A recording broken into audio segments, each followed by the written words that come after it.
Hey there, Hetty here, with something light, because I've been bogged down in a particularly tedious bit of work-related writing, and am feeling properly non-cerebral. So I think it's time for a second Non-Witchy Witchy Resources video, focusing on some of the bits, bobs, and gadgets I've got in my kitchen that, although they weren't originally purchased with witchcraft in mind, have become some of my favorite and most frequently used craft tools. Many of these are items I've mentioned in passing before, but I think each is also worth taking a minute or two to discuss explicitly, in part because although the topic of kitchen witchin' items comes up often enough, the conversations seem to revolve primarily around two tools: knives, which never fails to launch a discussion about whether it's acceptable to use a kitchen knife in ritual as a ceremonial dagger or a thame or what have you. Insofar as my own practice goes, for the record, it is indeed fine, particularly since I actually employ the knives I use for spellcraft to cut things, rather than to direct energy or penetrate chalices. The second item that comes up without fail is the mortar and pestle, about which I have nothing to say beyond stone is easy to clean, and ones with a rough interior tend to grind things better in my hands. There are, however, a slew of very handy kitchen tools that I use at least as often as either of those two things. So on to the first, wooden utensils. In my kitchen, this means wooden spoons and these extra wide popsicle sticks in particular. I use them for the same thing most people do, stirring stuff. But what makes them so handy from a craft perspective is that they are both cheap and flammable, making them an ideal vehicle for sigils and symbolic imagery, which can then either be reused or burned. These simple features allow me to infuse whatever I'm mixing, whether it's mulled wine or candle wax, with an added layer of intention and oomph.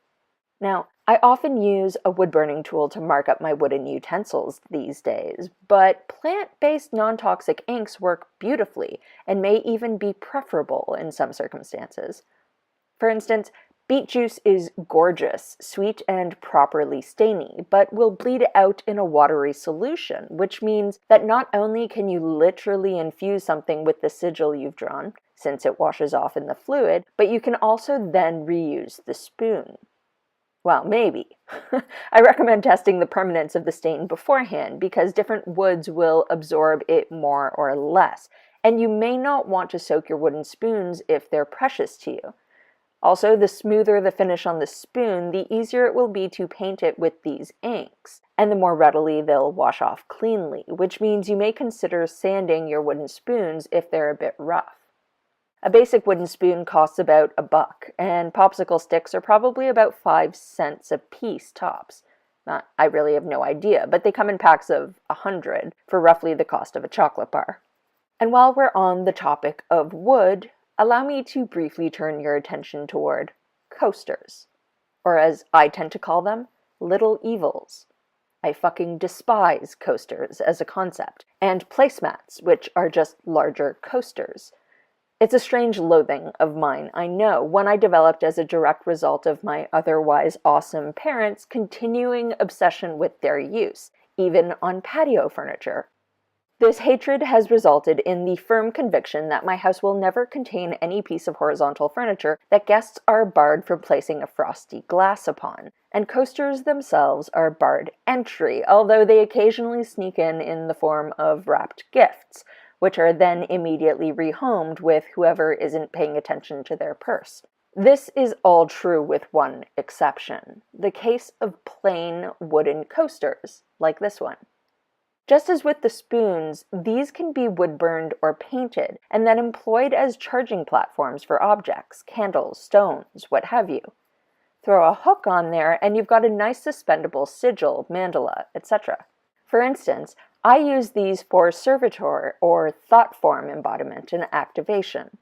When programming them, I work in the idea that when hung facing outward, the sigil is active, whereas when facing the wall or lying face down, the thought form remains asleep or unbound. These coasters are so perfect for the task that I actually went out and bought a stock of them to keep on hand. Of course, if you can score a thick fallen or pruned branch and have a friend with an electric saw and the confidence to use it, That's even better and cheaper. Next up on the list of random kitchenware that's surprisingly handy, this, your basic glass bowl. This puppy makes the list because, in my opinion, a clear glass bowl makes for a wonderful water scrying vessel.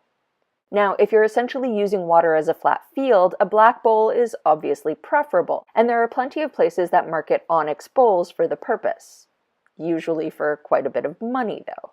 Note that you can construct a flat field scrying bowl exactly the same way you'd make a scrying mirror. All you need is some matte black non-crushable fabric and 2 glass bowls of slightly differing sizes. But aside from using a flat field, one can obviously also scry while observing light, shape, and movement, and this sort of glass bowl is perfect for that. In general, I prefer to use a glass bowl that is quite round, that is, one whose bottom isn't terribly broad.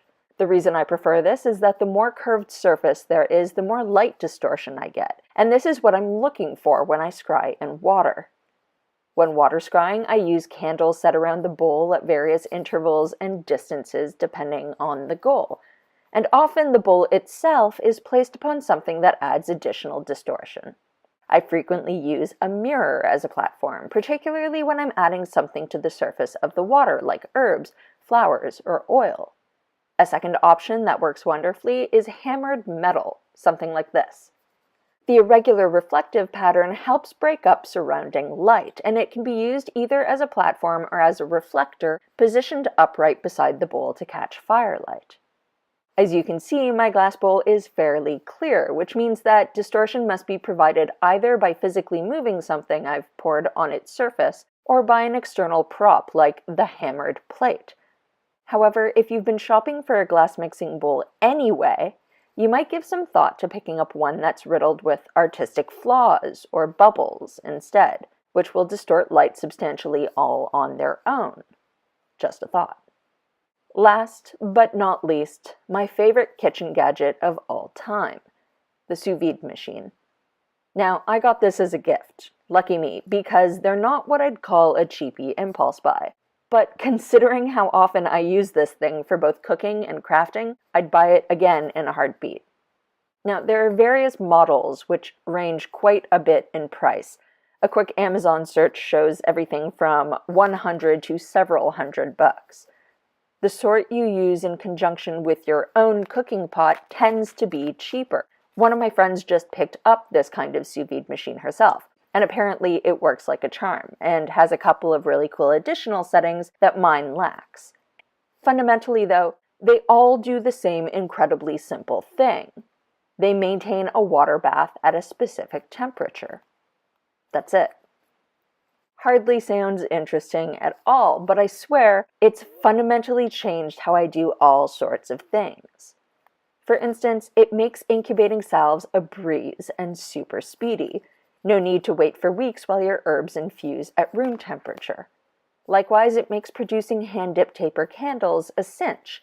I use a French press to hold my wax when I'm dipping, which produces candles roughly 8 inches long. You can of course buy a container for the purpose, but I found them to be both weirdly difficult to find and massively overpriced for what is essentially a heat-safe cylinder. I had the French press anyway. It's what I turn to when I'm looking to save some money on coffee, and so switch from my usual espresso to a less expensive Americano. When using it to dip candles, I simply fill it with beeswax, plunk it down in my sous vide, and set the temperature to about 160 Fahrenheit, or 71 C. Given that I need a generous volume of wax to fill the thing, it can take a while to melt. But that's no problem, because I can turn on the sous vide the night before and it will safely heat my wax to precisely the temperature I want while I snooze.